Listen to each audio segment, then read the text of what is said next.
તો પહલગામ આતંકી હુમલા બાદ પાકિસ્તાન દ્વારા સંયુક્ત રાષ્ટ્ર સુરક્ષા પરિષદમાં ઉઠાવવામાં આવેલા તણાવ મુદ્દાઓ પર ચર્ચા કરવામાં આવી પ્રયાસ નિષ્ફળ રહ્યા। યુએનએસસીના સભ્યોએ પાકિસ્તાનને આતંકવાદ અને પરમાણુ હથિયારોના ખતરાને લઈને ફટકાર લગાવી તેમજ ભારતીય વિરુદ્ધ કોઈ પણ નિવેદન આપવાનો ઇનકાર કરી દીધો।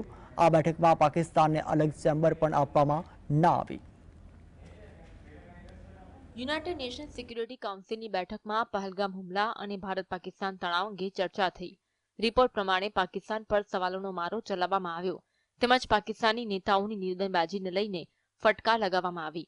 બેઠકમાં યુએનએસસીના સભ્યોએ પહલગામ આતંકવાદી હુમલાની નિંદા કરી અને તેની જવાબદારી નક્કી કરવાની જરૂરિયાત પર ભાર મૂક્યો।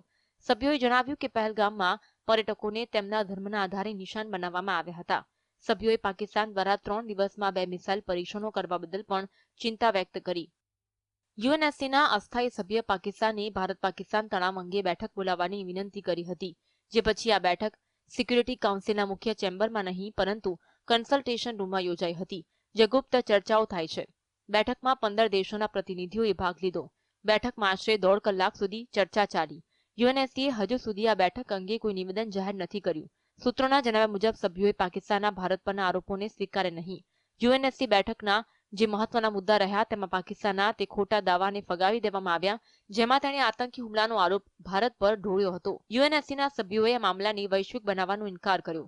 પાકિસ્તાને ભારત સાથે દ્વિપક્ષીય રીતે મુદ્દાઓ હલ કરવાની સલાહ આપવામાં આવી। પહલગામ આતંકવાદી હુમલાની નિંદા કરવામાં આવી અને તેની જવાબદારી નક્કી કરવાની માંગ કરવામાં આવી। બેઠકમાં પાકિસ્તાને ભારતના સિંધુ જળ સમજૂતી સ્થગિત કરવાના નિર્ણયની ટીકા કરી અને કહ્યું પાણીનો ઉપયોગ હથિયાર તરીકે ન થવો જોઈએ। બેઠક બાદ સિક્યુરિટી કાઉન્સિલે કોઈ સત્તાવાર નિવેદન જાહેર નથી કર્યું। સૂત્રોએ સમાચાર એજન્સીને જણાવ્યું કે આ બેઠકમાં હાજર સભ્યોએ પાકિસ્તાને પ્રશ્ન પૂછ્યા।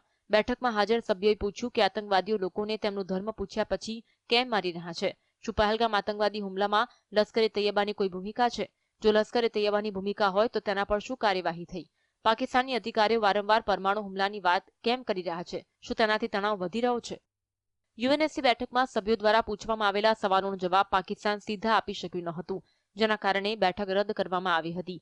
બેઠકમાં હાજર દેશોએ કહ્યું કે પાકિસ્તાન આ મુદ્દાને પોતે ઉકેલી શકે છે।